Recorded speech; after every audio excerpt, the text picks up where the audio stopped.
Hi guys, welcome back to our channel. Friends, ఈరోజు ఈ వీడియోలో మీకు గ్రో యాప్లో స్టాక్స్ ఎలా కొనాలి, ఎలా అమ్మాలనే దాని గురించి డీటెయిల్గా అయితే ఎక్స్ప్లెయిన్ చేశాం. ప్రతి ఒక్క స్టెప్ క్లియర్గా మీకు అర్థమయ్యేటట్టు స్టెప్ బై స్టెప్ ప్రాసెస్ అయితే ఎక్స్ప్లెయిన్ చేశాం. మీరు చేయాల్సింది ఒకటే, ఈ వీడియోని లాస్ట్ వరకు చూసి మీకు ఎక్కడైతే డౌట్ ఉందో ఆ యొక్క పార్ట్ని మీరైతే కామెంట్ సెక్షన్లో నన్నైతే క్లియర్గా అయితే అడగండి. ప్రతి ఒక్క కామెంట్కి అయితే నేను రిప్లై అయితే ఇస్తాను. ఒకవేళ మీకు ఏం డౌట్ లేనట్టయితే డన్ అని కామెంట్ అయితే చేయండి. సో నాకు కూడా అయితే అర్థమవుతుంది మీకు క్లియర్గా ఈ యొక్క ప్రాసెస్ అనేది అయితే అర్థమైందని. సో ఎవరు కూడా మిస్ అవ్వకుండా ప్రతి ఒక్కరైతే కామెంట్ చేయడానికైతే ట్రై అయితే చేయండి. ఇప్పుడు మీకు క్లియర్గా ఈ యొక్క ప్రాసెస్ ఏదైతే ఉందో క్లియర్గా స్టెప్ బై స్టెప్ అయితే ఎక్స్ప్లెయిన్ చేస్తాను. ఫస్ట్ మీరైతే గ్రో యాప్ ఏదైతే ఉంటుందో దాన్ని అయితే డౌన్లోడ్ అయితే చేసుకోండి. లేనట్టయితే మీరు కింద డిస్క్రిప్షన్లో యాప్ లింక్ అనేది ఇచ్చాను, అక్కడ నుంచి డౌన్లోడ్ అయితే చేసేసుకోండి. ఇప్పుడైతే మీరు అది ఈ యొక్క యాప్ అనేది అయితే ఓపెన్ చేయండి. మీరు ఇప్పటివరకు ఈ యొక్క వీడియోని ఆఫ్ స్క్రీన్లో చూస్తున్నట్టయితే ఇక్కడ నుండి మీరైతే ఫుల్ స్క్రీన్లో పెట్టుకొని వీడియోని చూడడానికి అయితే ట్రై చేయండి. అలా అయితే స్క్రీన్ అనేది పెద్దగా ఉంటుంది కాబట్టి మీకు క్లియర్గా ప్రాసెస్ అనేది అయితే అర్థమైతే అవుతుంది. సో అందరు కూడా ఫోన్ అయితే రొటేట్ చేసి చూడనీకైతే ట్రై అయితే చేయండి. ఇప్పుడు ప్రాసెస్ అయితే ఎక్స్ప్లెయిన్ చేస్తా, క్లియర్గా అయితే వినండి. ప్రాసెస్ మొత్తం మీకు అయితే పక్కన అయితే డిస్ప్లే అయితే అవుతుంది. సో ఫస్ట్ మీరు యాప్ ఓపెన్ చేయగానే యాప్ ఇంటర్ఫేస్ అనేది ఈ విధంగా అయితే ఉంటుంది. ఇలా మీరు ఫస్ట్ అయితే మీ యొక్క బ్యాంక్ అకౌంట్లో నుంచి మనీ అయితే ఇందులోకి అయితే యాడ్ చేసుకోవాల్సి అయితే ఉంటుంది. మీరు ఎంతైతే మనీ ఇన్వెస్ట్ చేద్దాం అనుకుంటున్నారో ఆ అమౌంట్ని మీ బ్యాంక్ అకౌంట్లో నుంచి ఈ యొక్క డీమ్యాట్ అకౌంట్లోకి మీరైతే ట్రాన్స్ఫర్ అనేది అయితే చేసుకోండి.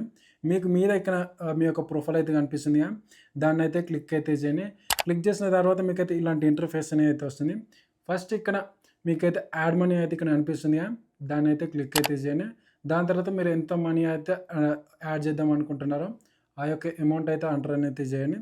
దాని తర్వాత మీకు కింద అయితే కనిపిస్తుంది యాడ్ మనీ అని, దాన్ని అయితే క్లిక్ చేయండి. డైరెక్ట్ మీ యొక్క ఫోన్పేకి అయితే రీడైరెక్ట్ అయితే అవుతుంది. అక్కడ నుంచి మీ పిన్ ఎంటర్ చేస్తే సరిపోద్ది.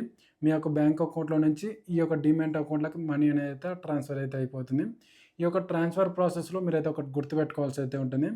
మీరు ఏదైతే బ్యాంక్ అకౌంట్లో నుంచి ట్రాన్స్ఫర్ చేస్తారో అది కంపల్సరీ ఇంతకుముందుకి ఈ యొక్క గ్రో యాప్లో రిజిస్టర్ అయి ఉండాలన్నమాట. సో ఇలా ఉన్నప్పుడు ఆ యొక్క ట్రాన్సాక్షన్ అయితే సక్సెస్ఫుల్ అవుతుంది. లేదంటే ఆ ట్రాన్సాక్షన్ అయితే ఫెయిల్ అవుతుంది. మీ యొక్క మనీ ఏదైతే ఉంటుందో అది మళ్ళీ మీ బ్యాంక్ అకౌంట్లోకి అయితే వస్తుంది. ఇలా మీరు కరెక్ట్ బ్యాంక్ అకౌంట్లో నుంచి ఈ యొక్క డీమ్యాట్ అకౌంట్లోకి మనీ అనేది అయితే ట్రాన్స్ఫర్ అయితే చేసుకోండి. సో చూడండి, నేనైతే ఒక 700 రూపీస్ అయితే యాడ్ అనేది చేశాను. సక్సెస్ఫుల్గా నా యొక్క డీమ్యాట్ అకౌంట్లోకి అయితే యాడ్ అయితే అయిపోయాయి. ఇప్పుడు మీకు ప్రాసెస్ అనేది అయితే చెప్తాను, ఎలా మనం స్టాక్స్ని బై చేయొచ్చు, ఎలా కంపెనీ యొక్క షేర్స్ అనేది కూడా బై చేయొచ్చు అని క్లియర్గా స్టెప్ బై స్టెప్ ప్రాసెస్ అనేది అయితే ఎక్స్ప్లెయిన్ చేస్తాను. ఫస్ట్ మీరు ఇక్కడ యాప్ ఓపెన్ చేయాలి, మీకు అయితే ఇలాంటి ఇంటర్ఫేస్ అనేది వస్తుంది. ఇక్కడ మీరైతే మనకు సెర్చ్ బార్ అయితే ఉంది, దాన్ని అయితే క్లిక్ చేయండి. అక్కడ మీరు ఏదైతే స్టాక్లో ఇన్వెస్ట్ చేయాలనుకుంటున్నారో ఆ యొక్క స్టాక్ నేమ్ అయితే సెర్చ్ అయితే చేయండి. సో అక్కడ నుంచి మీరైతే మీ యొక్క స్టాక్ నేమ్ అయితే సెలెక్ట్ చేసుకొని మీరు ఇన్వెస్ట్ చేసేటప్పుడు క్లియర్గా దాని గురించి రీసెర్చ్ చేసి మంచిది అనుకున్నప్పుడు మాత్రమే ఆ స్టాక్లో అయితే ఇన్వెస్ట్ చేయడానికి అయితే ట్రై చేయండి. అన్నెసెసరీగా ఏది పడితే ఆ స్టాక్లో ఇన్వెస్ట్ చేస్తే నష్టపోయే ఛాన్సెస్ అయితే చాలా ఎక్కువ అయితే ఉంటాయి. సో కొద్దిగా కేర్ఫుల్గా మీరైతే ఇన్వెస్ట్ చేయడానికి అయితే ట్రై అయితే చేయండి. సో ఇది కొద్దిగా గమనించుకొని మీరైతే ఇన్వెస్టింగ్ అయితే చేయండి. సో మీకు ఈ యొక్క stock buying and selling process చూపించడానికి నేనైతే ఒక స్టాక్ నేనైతే సెలెక్ట్ అయితే చేసుకున్నాను. సో ఈ స్టాక్ మీకు ఎటువంటి ప్రమోషన్ కాదు, ఎటువంటి రికమెండేషన్ కాదు. మీకు జస్ట్ ఇందులో ఎలా బై చేయాలి, ఎలా సెల్ చేయాలని చూపించడానికి మాత్రమే ఈ యొక్క స్టాక్ని అయితే సెలెక్ట్ అయితే చేసుకున్నాను. ఇప్పుడు ఈ యొక్క స్టాక్లో నేను షేర్స్ని కొంటాను. అలాగే మళ్ళీ ఆ యొక్క షేర్స్ అనేది మీకు క్లియర్ ప్రాసెస్ అయితే ఎక్స్ప్లెయిన్ అనేది అయితే చేశాను. సో ఫస్ట్ మనకైతే ఈ యొక్క ఏదైతే స్టాక్ ఉందో దాన్ని ఓపెన్ చేయగానే మనకైతే ఇలాంటి ఇంటర్ఫేస్ అనేది అయితే వస్తుంది. ఇక్కడ నుంచే ప్రాసెస్ అయితే స్టార్ట్ అయితే అవుతుంది. కింద మనకైతే బై ఆప్షన్ అనేది అయితే ఉంది, దాన్ని అయితే క్లిక్ అయితే చేయండి. బై ఆప్షన్ మీద క్లిక్ చేయగానే మీకైతే ఇలాంటి ఇంటర్ఫేస్ అనేది అయితే వస్తుంది. ఇక్కడ నుంచి మీరైతే ప్రాసెస్ని క్లియర్గా అయితే గమనించండి. ఎందుకంటే ఇక్కడ ఒక్క తప్పు చేసినా సరే మీరు చాలా వరకు నష్టపోయే ఛాన్సెస్ అయితే ఉంటాయి కాబట్టి కొద్దిగా కేర్ఫుల్గా మీరైతే ఇక్కడ నుంచి అయితే చూడండి. సో ఫస్ట్ మనకి ఇలాంటి ఇంటర్ఫేస్ రాగానే మనకైతే 3 ఆప్షన్స్ అనేవి అయితే వస్తాయి. ఒకటి వచ్చేసి డెలివరీ, ఇంకోటి వచ్చేసి ఇంట్రాడే, అలాగే థర్డ్ వచ్చేసి ఎంటీఎఫ్. ఈ యొక్క 3 ఆప్షన్స్ గురించి కూడా మీకు క్లియర్గా అయితే ఎక్స్ప్లెయిన్ చేస్తే వినండి. ఫస్ట్ వచ్చేసి డెలివరీ. డెలివరీ అంటే ఏం లేదు, సింపుల్గా చెప్పాలంటే ఈరోజు స్టాక్స్ని కొనుక్కొని లాంగ్ టర్మ్ వరకు హోల్డ్ చేద్దాం అనుకుంటే ఈ యొక్క ఆప్షన్ అయితే సెలెక్ట్ అయితే చేసుకోండి. నెక్స్ట్ వచ్చేసి ఇంట్రాడే. ఇంట్రాడే అంటే ట్రేడింగ్ కిందకి అయితే వస్తుంది. అంటే ఈరోజే స్టాక్స్ని కొని ఈరోజే అమ్మేయడం అనమాట. ఇది ట్రేడింగ్ కిందకి అయితే వస్తుంది. దీని మీద క్లియర్ ఒక వీడియో అయితే చేశాను. కింద డిస్క్రిప్షన్లో మీకు అయితే ఈ యొక్క వీడియో లింక్ అనేది ఇస్తాను. అలాగే ఈ యొక్క ఈ వీడియో యొక్క కార్డ్స్లో అయితే మీకు ఈ యొక్క వీడియో లింక్ అనేది ఇస్తాను. అక్కడ నుంచి చెక్ అనేది చేయండి. అలాగే థర్డ్ ఆప్షన్ వచ్చేసి ఎంటీఎఫ్. ఎంటీఎఫ్ అంటే మార్జిన్ ట్రేడెడ్ ఫండ్. మన దగ్గర ఒక 100 రూపీస్ ఉన్నాయనుకోండి, మనం 400 రూపీస్ స్టాక్స్ అనేది అయితే బై అయితే చేయవచ్చు ఈ యొక్క ఎంటీఎఫ్ ఆప్షన్ యూజ్ చేసుకొని. ఎలాగంటే మనం ఒక 100 రూపీస్ అనేది పెడతామనమాట. మిగతా 300 రూపీస్ ఏవైతే ఉంటాయో ఆ యొక్క 300 రూపీస్‌ని మనకి ఈ యొక్క గ్రో యాప్ అనేది ఇస్తుంది. అది కూడా ఇంట్రెస్ట్‌కే మనకైతే ఆ యొక్క అమౌంట్ అనేది ఇస్తుంది. మనం ప్రతిరోజు దానికి ఇంట్రెస్ట్ అనేది పే అయితే చేయాల్సి అయితే ఉంటుంది. ఇలా మన దగ్గర ఏదైతే మనీ ఉందో దాంతోటి ఎక్కువ ఎర్నింగ్ చేసుకునే ఆప్షన్ అనేది అయితే ఉంటుంది ఈ యొక్క ఎంటీఎఫ్‌లో. అదే లాస్ అయినప్పుడు కూడా మనం ఎక్కువ లాస్ అయ్యే ఛాన్సెస్ అయితే ఉంటాయి. దీని గురించి క్లియర్‌గా మీకైతే నెక్స్ట్ వీడియోలో అయితే చెప్తాను. అప్పటి వరకైతే వెయిట్ అనేది చేయండి. ఆ వీడియోలో క్లియర్‌గా ఎంటీఎఫ్ అంటే ఏంటిది, అలాగే దాన్ని ఎలా యూజ్ చేయాలని క్లియర్ ఒక వీడియో అనేది చేస్తాను. అప్పటి వరకైతే వెయిట్ అయితే చేయండి. దాంట్లో మీకైతే క్లియర్‌గా ఎంటీఎఫ్ గురించి అయితే ఎక్స్‌ప్లెయిన్ అనేది చేశాను. ఇప్పుడు మళ్ళీ మనం అయితే వీడియోలోకి అయితే వచ్చేద్దాం. సో ఇప్పుడు మీరైతే ఇప్పుడు కొనుక్కొని లాంగ్ టర్మ్ వరకు హోల్డ్ చేద్దాం అనుకుంటున్నారు కాబట్టి డెలివరీ ఆప్షన్ అనేది అయితే సెలెక్ట్ అయితే చేసుకోండి. సో నేను కూడా అయితే సెలెక్ట్ అయితే చేసుకున్నాను. దాని తర్వాత కిందకొచ్చినట్టయితే మనకి ఇక్కడ క్వాంటిటీ అయితే ఉంది కదా! సో మనం ఎన్ని షేర్స్ కొందాం అనుకుంటున్నామో ఆ యొక్క షేర్స్ కౌంట్ అయితే ఇక్కడైతే ఎంటర్ అనేది చేయండి. నేను ఇప్పుడు సపోజ్ ఒక 20 షేర్స్ కొందాం అనుకుంటున్నా. ఆ 20 నెంబర్ అయితే ఎంటర్ అనేది చేయండి.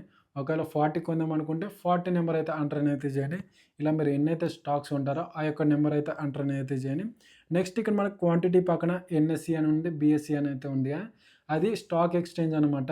మనమైతే నచ్చిన దాంట్లో నుంచి అయితే మనమైతే ఈ యొక్క స్టాక్స్ అనేది అయితే కొనుక్కోవచ్చు. మనకైతే 2 ఆప్షన్స్ అయితే ఉంటాయి. ఒకటి వచ్చేసి ఎన్ఎస్సి, ఇంకోటి వచ్చేసి బిఎస్సి. ఈ రెండిట్లో నుంచి మనం ఏ దీంట్లో నుంచి అయినా కొనుక్కోవచ్చు అనమాట. రెండిట్లో సేమ్ ప్రైస్ అయితే ఉంటుంది. సో మీకు నచ్చిన దాంట్లో నుంచి ఈ యొక్క షేర్స్ అనేది అయితే బై అయితే చేయండి. కొద్దిగా అయితే కిందకి వచ్చినట్టయితే మనకి ఇక్కడ 2 ఆప్షన్స్ అయితే ఉన్నాయి. ఒకటి వచ్చేసి ప్రైస్ మార్కెట్, ఇంకోటి వచ్చేసి ప్రైస్ లిమిట్. 2 ఆప్షన్స్ అయితే ఉన్నాయి. ఈ రెండిటి గురించి కూడా క్లియర్‌గా అయితే ఎక్స్‌ప్లెయిన్ చేస్తా వినండి. ఫస్ట్ వచ్చేసి ప్రైస్ మార్కెట్. ఈ యొక్క ఆప్షన్ యూజ్ చేసి మనం షేర్స్ బై చేసినట్టయితే మనకు మార్కెట్‌లో ఏదైతే ప్రైస్ ఉందో అదే ప్రైస్‌కి మనకు షేర్స్ అనేవి అయితే వస్తాయి. లేదు మార్కెట్‌లో ఉన్న ప్రైస్ కంటే ఇంకా నేను తక్కువకి బై చేయాలనుకుంటే మాత్రం ఈ యొక్క ప్రైస్ లిమిట్ అయితే ఉందిగా ఈ ఆప్షన్ అయితే సెలెక్ట్ అయితే చేసుకొని మీరు ఎంతైతే ప్రైస్‌కి కొందాం అనుకుంటున్నారో ఆ యొక్క ప్రైస్ అయితే ఇక్కడ ఎంటర్ అయితే చేయండి. స్టాక్ ప్రైస్ ఎప్పుడైతే ఈ ప్రైస్‌కి తగ్గిందో అప్పుడు మనకు ఈ యొక్క షేర్స్ ఏవైతే ఉంటాయో ఆ యొక్క షేర్స్ అనేది అయితే మనకైతే వస్తుంది. ఆర్డర్ కూడా ఎగ్జిక్యూట్ అయితే అవుతుంది. లేదు ఆ ప్రైస్‌కి రాలేదంటే ఆ యొక్క ఆర్డర్ ఏదైతే ఉంటుందో అదైతే ఎగ్జిక్యూట్ అయితే అవ్వదు. మనకి షేర్స్ అనేవి కూడా రావన్నమాట. ఈ యొక్క ఆప్షన్స్ అనేవి ఇలాగైతే ఉంటుంది. మనం మార్కెట్ ప్రైస్ పెట్టినప్పుడు ఎమ్మటే మనకైతే షేర్స్ అనేవి అయితే అలాట్ అయితే అవుతుంది. ఒకవేళ మన యొక్క ప్రైస్ లిమిట్ పెట్టుకుంటే మాత్రం ఆ ప్రైస్‌కి ఎప్పుడైతే ఆ యొక్క షేర్ ప్రైస్ అనేది తగ్గుతుందో అప్పుడు మాత్రమే మనకి ఆ యొక్క షేర్స్ అనేది అయితే వస్తుంది. తగ్గకపోతే మనకు ఆ యొక్క షేర్స్ అనేవి అయితే రావన్నమాట. ఇలా మనకైతే ఈ 2 ఆప్షన్స్ అనేవి అయితే ఉంటుంది. అలాగే కొద్దిగా అయితే కిందకొచ్చినట్టయితే మనకి ఇక్కడ బై ఆప్షన్ అనేది అయితే ఉందిగా. దాని మీద మనకి రిక్వైర్డ్ అనేది ఉంది. ఒక ఆప్షన్ అయితే ఉందిగా. దాన్నైతే గమనించండి. దాన్ని ఒకసారి అయితే క్లిక్ అయితే చేయండి. క్లిక్ చేసిన వెంటనే మనకి ఎంతైతే చార్జెస్ పడుతున్నాయో మనకైతే ఇక్కడ డిస్‌ప్లే అయితే అవుతాయి. అక్కడి నుంచి అయితే చెక్ చేయండి. మనకు బ్రోకరేజ్ వచ్చేసి ₹5 అయితే పడుతుంది. మిగతా అన్ని చార్జెస్ కూడా రూ. 1 వరకు అయితే పడుతుంది. ఇలా ఓవరాల్‌గా ₹6 కంటే ఎక్కువనే మనకైతే చార్జెస్ అయితే పడుతున్నాయి కాబట్టి మీరు ఎప్పుడైనా సరే స్టాక్స్‌లో ఇన్వెస్ట్ చేసేటప్పుడు కొద్దిగా అంత ఎక్కువ అమౌంట్ అయితే ఇన్వెస్ట్ చేయండి. అంటే ఒక 2000, 3000 ఇలా 4000 ఇలా కొద్దిగా అంత ఎక్కువ అమౌంట్ అయితే ఇన్వెస్ట్ అనేది చేయండి. ₹1000 కంటే తక్కువ ఇన్వెస్ట్ చేసినప్పుడు మీకు చార్జెస్ కిందనే ఎక్కువ అమౌంట్ అనేది కట్ అవుతుంది. ఒకవేళ మీకు రిటర్న్స్ వచ్చినా సరే అవన్నీ చార్జెస్ కిందనే మీకైతే డిడక్ట్ అయితే అవుతాయి కాబట్టి కొద్దిగా అంత ఎక్కువ అమౌంట్ అనేది ఇన్వెస్ట్ చేయండి. మీకు ఎక్కువ రిటర్న్స్ అనేవి వస్తాయి కాబట్టి అప్పుడు ఈ చార్జెస్ అనేవి కూడా మీకు పెద్దగా అయితే కనిపించవనమాట. సో మీరు ఇదంతా గమనించుకొని కొద్దిగా ఇన్వెస్ట్ చేసేటప్పుడు చిన్న అమౌంట్ కాదు కొద్దిగా పెద్ద అమౌంట్‌ని ఇన్వెస్ట్ చేయనీకైతే ట్రై అయితే చేయండి. ఇక్కడ నుంచి మనమైతే చార్జెస్ ఏవైతే ఉంటాయో వాటన్నిటిని అయితే చూడొచ్చు. సో దానికి తగ్గట్టు మనమైతే ఇన్వెస్టింగ్ కూడా అయితే చేయొచ్చనమాట.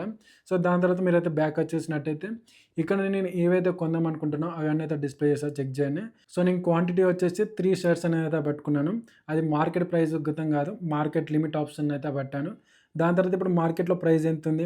136.82 అయితే ఉంది మార్కెట్‌లో ప్రైస్. నేను మాత్రం 136.81కి అయితే పెట్టాను.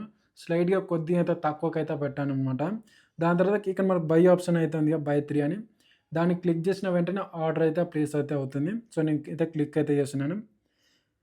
సో క్లిక్ చేసిన వెంటనే మనకైతే ఇలాంటి ఇంటర్ఫేస్ అనేది వచ్చింది. బయింగ్ ఆర్డర్ ప్లేస్డ్ మనకైతే ఒక కన్ఫర్మేషన్ అయితే వచ్చింది.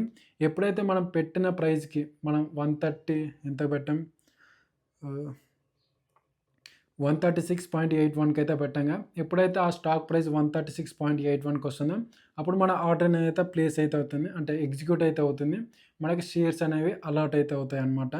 సో ఇప్పుడైతే నా యొక్క ప్రైస్‌కి అయితే షేర్స్ అనేవి అయితే అలాట్ అయితే అయిపోయాయి. చూడొచ్చు. ఇక్కడ నుంచి మనమైతే ఇక్కడ హోల్డింగ్స్ అనే ఆప్షన్ అయితే ఉంది మీద. అక్కడ నుంచి మన యొక్క పోర్ట్‌ఫోలియో అయితే చూసుకోవచ్చు అనమాట. ఇక్కడ చూడొచ్చు. నేను పెట్టాను ₹401 అయితే ఇన్వెస్టింగ్ అయితే చేశాను. మనకి ఎక్స్ట్రాగా రూ. 1.35 ఎక్స్ట్రాగా ఎర్నింగ్స్ అనేవి అయ్యాయి ఇప్పటివరకు. ఇలా మన యొక్క గ్రో యాప్‌లో స్టాక్స్ అనేవి బై అయితే చేయొచ్చు. ఇప్పుడు ఈ యొక్క షేర్స్‌ని ఎలా సెల్ చేయాలో క్లియర్‌గా అయితే ఎక్స్‌ప్లెయిన్ చేస్తా వినండి. ఇక్కడ మనకైతే బ్యాంక్ ఆఫ్ ఇండియా అనేది ఉంది కదా! దాన్నైతే క్లిక్ చేయండి. మీకైతే మళ్ళీ ఇలాంటి ఇంటర్ఫేస్ అనేది వస్తుంది. ఇక్కడ సెల్ ఆప్షన్ మనం ఇంతకుముందుకైతే బై చేసాం కదా! ఇప్పుడు సెల్ ఆప్షన్ అయితే సెలెక్ట్ అయితే చేసుకోండి. సేమ్ మనం ఇంతకుముందుకు ఎలా అయితే సెలెక్ట్ చేసుకున్నామో ప్రతి ఒక్కటి ఇప్పుడు కూడా అలానే సెలెక్ట్ అయితే చేసుకోవాల్సి అయితే ఉంటుంది. పైన డెలివరీ, దాని తర్వాత కిందికి క్వాంటిటీ వచ్చేసరికి మనం ఇంతకుముందుకు 3 షేర్స్ అయితే బై చేసాం కదా! ఇప్పుడు 3 షేర్స్ నేనైతే సెల్ చేద్దాం. సో, 3 అయితే ఎంటర్ అనేది చేశాను. నెక్స్ట్ ఇక్కడ మనకైతే price market, price limit 2 options అయితే ఉంటాయి కదా! నేను మళ్ళీ ప్రైస్ లిమిట్ అయితే సెలెక్ట్ అయితే చేసుకున్నాను. నేను ప్రైస్ లిమిట్ ఎంత పెడుతున్నానంటే ఇప్పుడు మార్కెట్‌లో ఉండే ప్రైస్ కంటే కొద్దిగా అంత ఎక్కువకే నేను సెల్ చేద్దాం అనుకుంటున్నా. అంటే కొద్దిగా అంత ప్రాఫిట్‌కి నేను సెల్ చేద్దాం అనుకుంటున్నా. మార్కెట్‌లో ఇప్పుడు ఎంత ప్రైస్ ఉంది? 137.37 అయితే ఉందిగా. నేను 137.5కి అయితే సెల్ చేద్దాం అనుకుంటున్నా. ఆ యొక్క నంబర్ అయితే ఇక్కడ ఎంటర్ అనేది చేశాను. కింద సెల్ బటన్ అయితే ఉందిగా, దాన్నైతే క్లిక్ చేస్తున్నాను. ఇప్పుడైతే ఈ యొక్క ఆర్డర్ అయితే ప్లేస్ అయితే అయింది. ఎప్పుడైతే మనం పెట్టిన ప్రైస్‌కి రీచ్ అవుతుందో అప్పుడు ఈ యొక్క ఆర్డర్ అనేది ఎగ్జిక్యూట్ అయితే అవుతుంది. అక్కడి నుంచి వచ్చే మనీ మొత్తం మన డీమ్యాట్ అకౌంట్‌లో అయితే స్టోర్ అయితే అవుతుంది. అక్కడి నుంచి మనం మళ్ళీ మన బ్యాంక్ అకౌంట్‌కి ట్రాన్స్‌ఫర్ చేసుకోవాల్సి అయితే ఉంటుంది. ఇలా సింపుల్‌గా అయితే ఉంటుంది ప్రాసెస్ అనేది. మీరు 1, 2 సార్లు ఈ యొక్క బయింగ్, సెల్లింగ్ చేశారనుకోండి, మీకే క్లియర్‌గా అయితే అర్థమవుతుంది. ఎలా బై చేయాలి, ఎలా సెల్ చేయాలని. అప్పటికి మీకు క్లియర్‌గా అయితే అర్థమవుతుంది. సో, కొద్దిగంత ఇన్వెస్టింగ్ చేసేటప్పుడు కేర్‌ఫుల్‌గా అయితే ఇన్వెస్టింగ్ అయితే చేయండి. ఏది పడితే ఆ స్టాక్‌లో ఇన్వెస్టింగ్ అయితే చేయకండి. అలా చేస్తే మీరు నష్టపోయే ఛాన్సెస్ అయితే చాలా ఎక్కువైతే ఉంటాయి. సో, ఇది కొద్దిగంత గమనించుకొని కేర్‌ఫుల్‌గా ఇన్వెస్టింగ్ అయితే చేయండి.